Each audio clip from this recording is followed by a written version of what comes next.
Doctor Rushil, మీరు ఇప్పుడు చూస్తున్నారు కదండి, ప్రస్తుత సమాజంలో పిల్లలు హాస్టల్స్లో ఉండే వాళ్ళు కానివ్వండి, ఇంట్లో జీవించే పిల్లలు కానివ్వండి, పొద్దున్న నిద్ర లేచినప్పటి నుంచి పడుకునేంత వరకు కేవలం చదువుకు సంబంధించిన కార్యక్రమాలతో మాత్రమే ఉంటున్నారండి.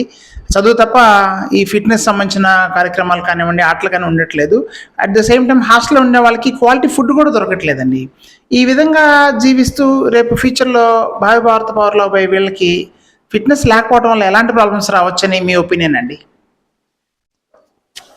ఫిట్నెస్ లేకపోతే it is one of the most devastating thing అండి. ఎందుకంటే మీరు ఎంత సంపాదించినా ఏం చేసినా ఒక ప్లేట్ బిర్యానీ ఎదురుగుండి నుండి మీరు తినలేక నేను నాకు ఎందుకు తింటే చచ్చిపోతానని నేను ఫీల్ అవుతే మాత్రం అది actually it is not worth living కదండి.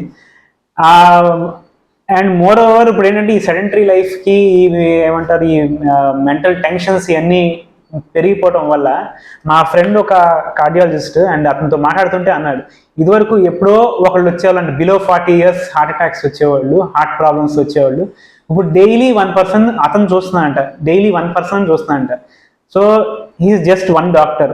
అతను డైలీ 1% చూస్తుంటే ఓవరాల్ స్టేటస్ మీరు ఎంత బ్యాడ్గా ఉందో చూడండి.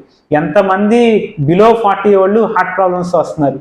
This is all because of continuous high load of stress for the mind and there is no relaxation whatsoever. Relaxation అంటే ఫిట్నెస్ అనేది ఇప్పుడు రన్ చేసినప్పుడు కొన్ని హార్మోన్స్ లేదా జిమ్ చేసినప్పుడు కొన్ని హార్మోన్స్ రిలీజ్ అవుతాయండి. So they will make you happy from inside. So gym చేయడం వల్ల నాట్ ఓన్లీ స్ట్రెంగ్త్, ఆ హ్యాపీ హార్మోన్స్ కూడా వస్తాయి బాడీలో. సింపుల్ లాంగ్వేజ్ చెప్తున్నాను. సో ఆ హ్యాపీ హార్మోన్స్ వల్ల you will become more happy with less stress.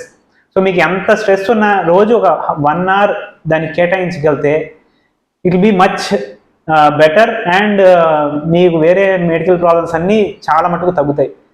చాలా పెద్ద లిస్ట్ ఉందండి, నేను జస్ట్ ఒక హార్ట్ ఒకటే చెప్పాను. థ్యాంక్ యూ అండి.